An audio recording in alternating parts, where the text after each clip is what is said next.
And before I begin, I have to say this is not a review video. I'm not reviewing these products. I don't have these products. I never have.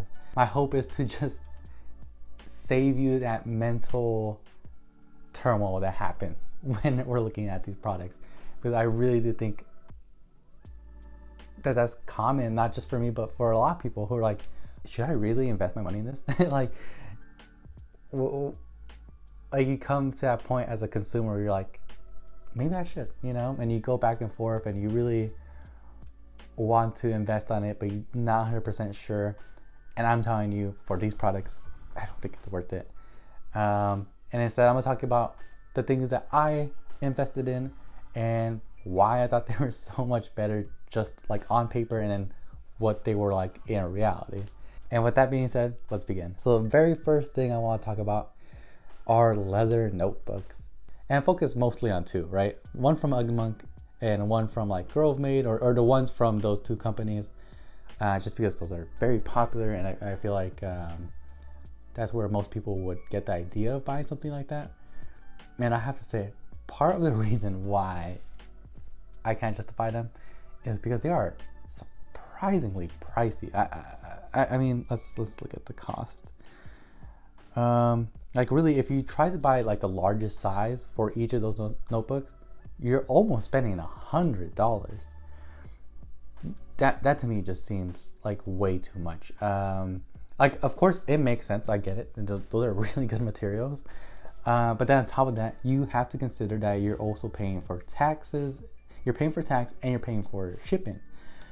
And I don't know what it is about these two companies specifically, but the shipping is always pricey. Like, I don't know. Fine. I got somewhat, what's the right word? Spoiled. That's the word. I got spoiled by Amazon specifically because, wow, 2-day shipping is amazing, and you get stuff really fast, and it's yeah, you technically pay for it, but you never feel like you're paying for it, right? But yeah, the shipping charges always add like $10 to $15 for these companies, and I don't know why, but that's something that you have to consider when you're buying those notebooks. It adds on to the price, and also the paper. The paper is extremely expensive. I mean, we're talking about let's see, for about 200 sheets of paper, that'll cost you around $30. At that point, you're adding a subscription to yourself, and a pretty hefty one. And I mean, it makes sense. If you look at like Moleskine notebooks, they're around like $30, and you're getting the paper with that, and it's premium paper, so I guess they're on the right range of like these premium quality material kind of thing. I don't know. In my experience, honestly, it hasn't really been the paper that makes the biggest difference, but also the pen and the ink. Like the ink specifically. I guess not so much the pen, but the ink. And that's a whole different discussion, a whole different thing that you should be thinking about if you want like a quality writing experience. And the price, it's just too much in my opinion. And aside just from the amount of money it costs, it's just too easy to find an alternative. Especially when you're looking at like the main uses of this, right? Like really, you just want a pretty good surface to write on, right? That's kind of it. And second, you want to be able to move around the material that you're working with, just because one day you might be writing for, I don't know, I'm still in college, so I still think of like essays and projects or homework discussions and stuff like that, all that stuff, right? So you want to be able to rearrange it so that you can keep it organized. And on top of that, you just want something to hold the paper for you. I mean, so these are kind of like basic little things that you want from this purchase, but there's one that's way cheaper and I think does a really good job. And that is a clipboard. I have had this clipboard for maybe just over a month, and it's just like, it's obviously way better in my view.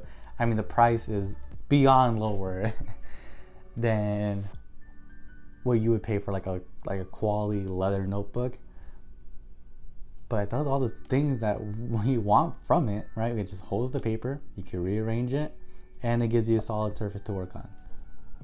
And look, I know that the clipboard doesn't look that amazing. It's not supposed to, you know. And honestly, it's a very dull experience. It's just a freaking clipboard, right? There's nothing impressive about it, but it has the right functions, and I think that makes it so worth it. And I've had no real complaints about it, to be honest. And in fact, if I do have a complaint about it, well, it doesn't really matter because it comes in a pack. Like if something goes wrong with the clip specifically, well, it came with 4 other ones. Or I think I got a total of 6 of them. So something goes wrong with one, I just kind of get the other one, and that's kind of it. And yeah, that's pretty nice, to be honest. And lastly, well, I think one big reason I can't justify the price is the size of the notebooks. The biggest size that I've found, I think, is from Grovemade, and it's, let's see, 7 by 7.75 inches by 10 inches. And then the Ugmonk one is 6 inches by 8.5 inches. That's not a lot. Like, that's just not a lot of work to work with. And that's upsetting because they're quality materials, but I just need some space to actually work on. Like, one thing, like very specifically for me, I know there's a big thing that I do is I kind of write within the margins, and then I always edit on the outsides, and then lines everywhere.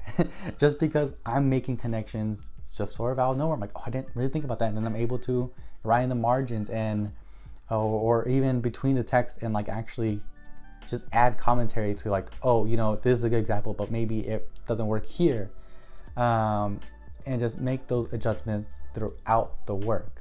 And with just regular old paper that is way cheaper and you get more of,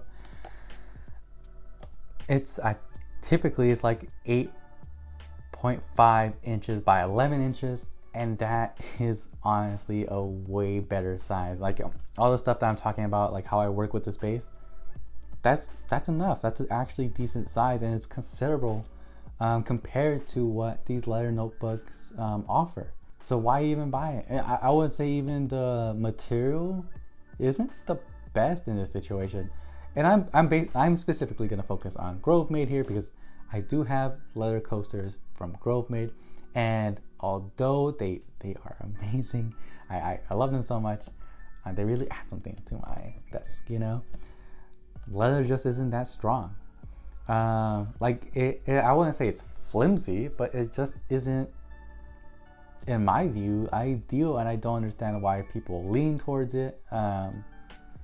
Maybe it really is just an aesthetic thing in that instance, but I want a hard surface. Like the way I write is I put it on my lap and let it lean on the desk a little bit, and even a slight flex will be kind of upsetting to me. It will not be the ideal positioning, and it'll kind of throw me off. It'll just feel awkward.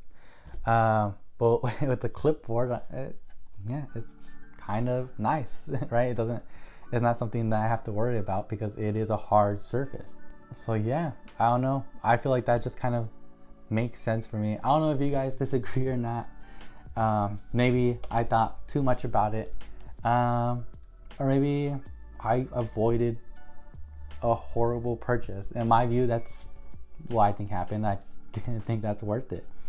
Especially not in the long run if you're going to be making those purchases often with paper. It just didn't seem the right move. But tell me what you think. Am I being stupid here? Maybe. So go ahead, tell me, rant about it in the comments, or tell me that, yeah, I have a good point, maybe these things aren't worth it. Or really just leave anything down you want below. I'm a small channel. I will respond, and I honestly do appreciate it a lot. The engagement is part of the reason I started a YouTube channel in the first place. But that's all I have to say. Have a good one.